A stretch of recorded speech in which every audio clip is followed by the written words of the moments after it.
This is Chris, here for our second round of Wine Club videos. Wanted to say first off that we're going to get much better at this, I promise you. It's a really exciting project. I've been wanting to do this for years now and just haven't been able to quite grasp it together, but we're getting there, and I'm excited to have Diego on board. He's actually filming right now. And we're going to put together the coolest wine club ever, and hopefully we get more people, get excited about this, and continue pushing towards this, because it is really fun for us, as well as hopefully for you. So we'll get right into it.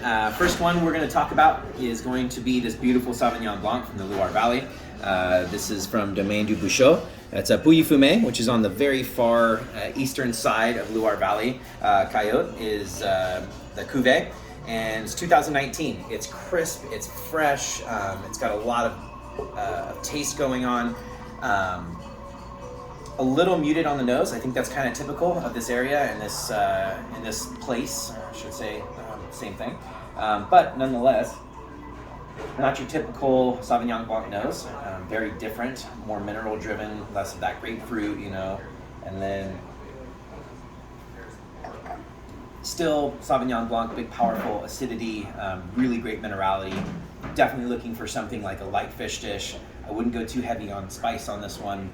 A little too high of acid for heavy spice, but a little bit would be fine. You could do definitely something like in the Indonesian realm, or maybe even in the Thai realm if you keep it low heat.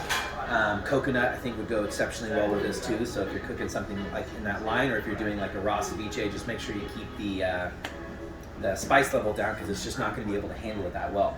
Next we get into Duas Quintas, which is from Ramos Pinto in the Douro Valley of Portugal.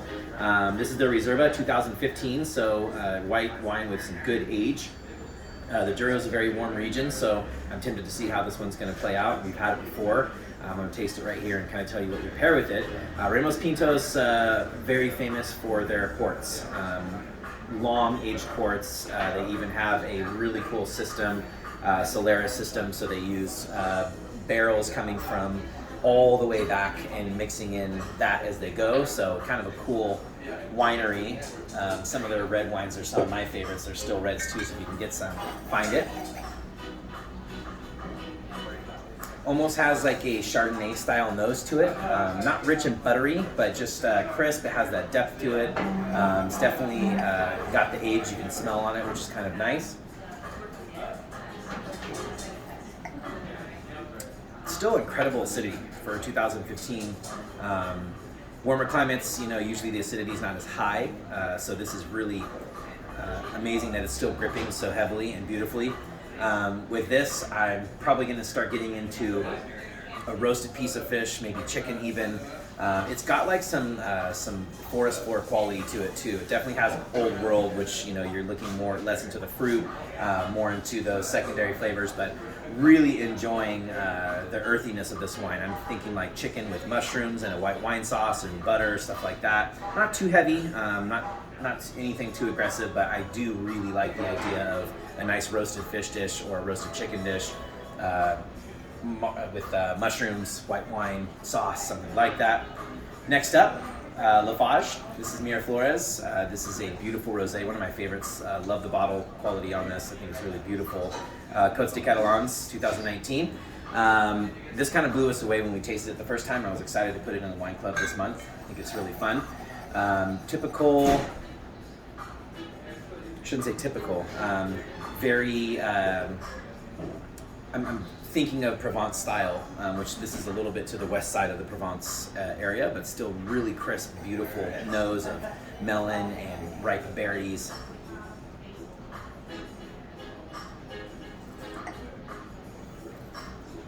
Just so crisp and refreshing, so easy to drink.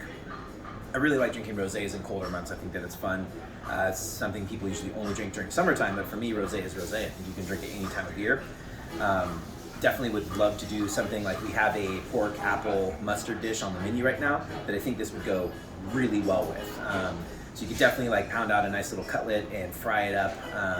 Do like a light sauce. You could even go piccata with this, with capers and lemon and all that kind of stuff. It's bright, but it does have a depth to it. The fruit quality is really fun too. You could definitely go into a fruit realm with this as well.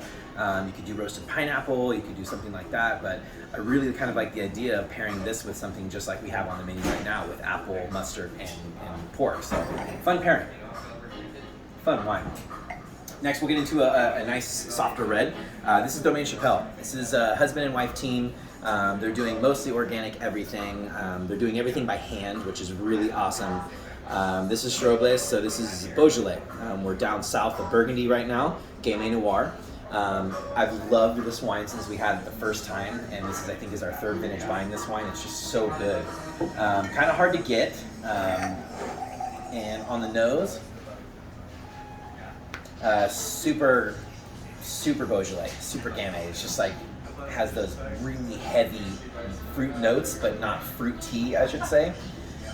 It's got a depth to it that you don't usually get when you have a high fruit wine. Usually you get all fruit, and not a whole lot of other things. This has like fruit, and it has depth, it has the tobacco to it. It's got a really fun, interesting nose. I'm always blown away by this wine every time I try it. Once again, high fruit, but yet depth, so much depth.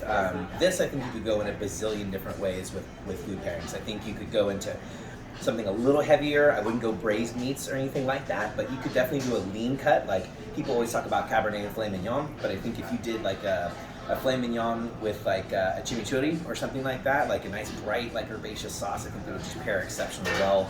I'd stay away from like the heavier stuff, mashed potatoes and all that, but a nice leaner cut of meat, or even like a nice skirt steak, even though that's fatty, it's got that lighter beef flavor.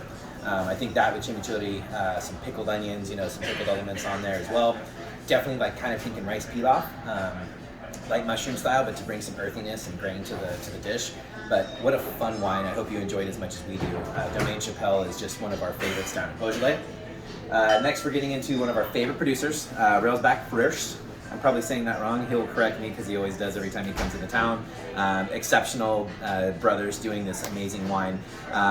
This is their 2017 red wine, so we've had this on the tasting menu before, so you might have even had this before, but it's one of those wines that you just keep wanting to drink over and over and over again. This is St. Ynez Valley kind of area, so pretty traditional for the red wines that they're using in here.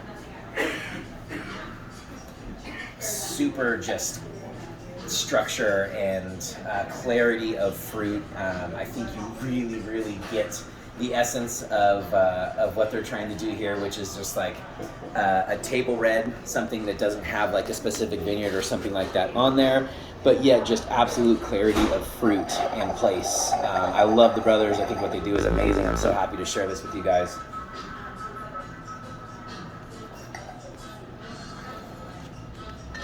So fun. Duck, roasted breast, pear and red wine sauce on the bottom. Get a caper or two in there, or something with a little bit of bite to it. Just a fun wine, really fun wine. Hope you guys enjoy this wine with something a little more structured. I definitely think it's a duck dish. I did a duck dish with the dinner that we did with him when we poured this wine.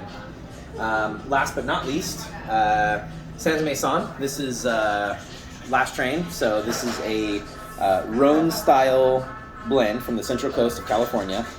This is our biggest red wine that we put in here. It's also got a little age, 2016, so it's not a new wine.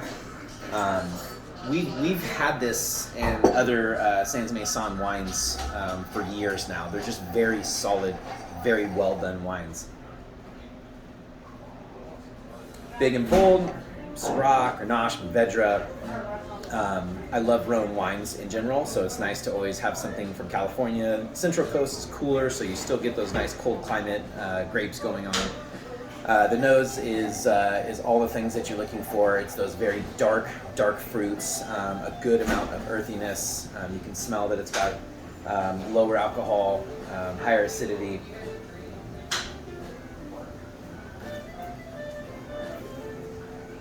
So right away, this does have those green fennel, star anise kind of notes in it, which I really love in these red wines. I'm definitely going for something braised on this one. You can get away with something fairly heavy. I also love the idea of a risotto milanese, so a nice like saffron. I think woody characteristics pair extremely well with Rhone style reds. This would be no exception. This is a little bit chilled, more so than I think what it should be, but it's drinking extremely well this way. So maybe chill it a little bit because it's reserved, and yet the tannins are nice and brown and beautiful. Acidity's definitely up there, which is nice. Definitely thinking you should do some sort of braised beef with a risotto milanese. Risotto is heavy, but the flavor profile of risotto milanese is not heavy. The saffron is a lighter element as far as where it goes on your palate. It does have a lot of structure to it, but it lets other tones speak, and I think that this would speak extremely well with that. So that being said, thank you for joining us. We hope to do a more elaborate video next week with a special guest. More fun wines, and get in touch with us if you'd like. We're always available. You can call us 916-737-7699. Shoot us an email. Find me. You can actually comment on this video as well, and hit like, hit subscribe, check us out, and we appreciate it. Have a good one.